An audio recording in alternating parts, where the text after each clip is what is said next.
आगे बढ़ते हैं और स्टॉक इन न्यूज़ से पहले कुछ ऐसे काउंटर्स डिस्कस कर लेते हैं जो हमने आज के पहले भी स्टॉक इन फोकस में डिस्कस किए थे, क्योंकि मैं देख रहा हूँ कि कई सारे ऐसे काउंटर्स हैं जिनमें हमारे टारगेट अचीव हो गए हैं।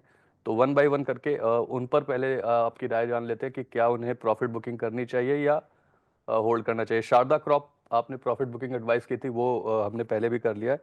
आज मैं बात करूंगा सर केईसी की, जुबिलियंट जुबिलियंट इंग्रेविया की। इन दोनों के टारगेट्स अचीव होते हुए हमें दिख रहे हैं। केईसी में हमने 1000 के आसपास खरीदारी करवाई थी, जिसमें 1200 का टारगेट आपने दिया था। सेकेंड टारगेट, पहला टारगेट 1150 का था।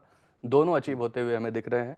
और जुबिलियंट इंग्रेविया भी 706 के आसपास आपने ये ट्रेड दी थी, जिसमें 816 रुपए का टारगेट था। आज स्टॉक 850 पे ट्रेड कर रहा है।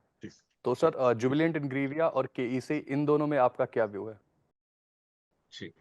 तो पहले मैं जुबिलेंट इंग्रेविया को डिस्कस कर लेता हूँ। देखिए सर, बेहतरीन केमिकल्स की कंपनी थी, कंपनी है। देखिए पैराडीन और बीटा, विटामिन B3 एसिटिक जी।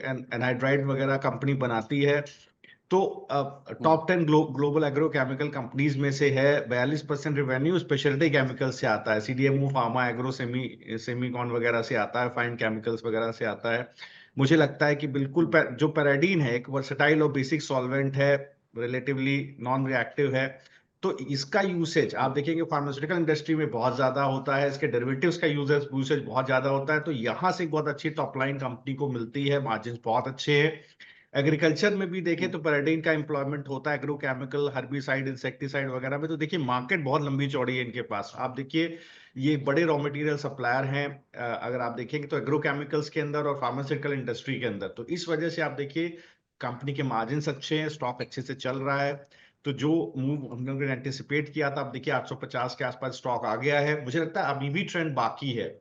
ये सत्यम जी जी। बिल्कुल ऊपर 1000 रुपए के ट्रेजेक्टरी में जाने के लिए तैयार है, थोड़ा ऊपर नीचे करेगा। तो आप उस पर्सपेक्टिव से ना जाए कि मुझे ट्रेड करना है, मतलब इंट्राडे ट्रेड करना है, ऐसा कुछ बने रहेंगे। बहुत आराम से 750 के पास एक अच्छा बेस बना हुआ है। मुझे लगता है 2 क्वार्टर का समय देंगे तो 1000 रुपए का स्टॉक भी आपको देखने को मिल जाएगा।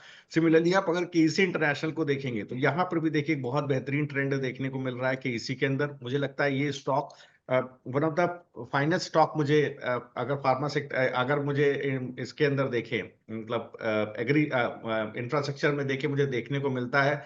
Q2 में देखिए जब रिजल्ट आया था उसी दौरान मैंने रिकमेंड कर दिया था, जिस दिन रिजल्ट आ रहा था मैंने पहले भी जिक्र किया था कि ऑर्डर प्रोस्पेक्ट, ऑर्डर पाइपलाइन बेहतरीन है, 1.5 लाख करोड़ के आसपास जो Q2 में बढ़ती हुई दिखाई देगी।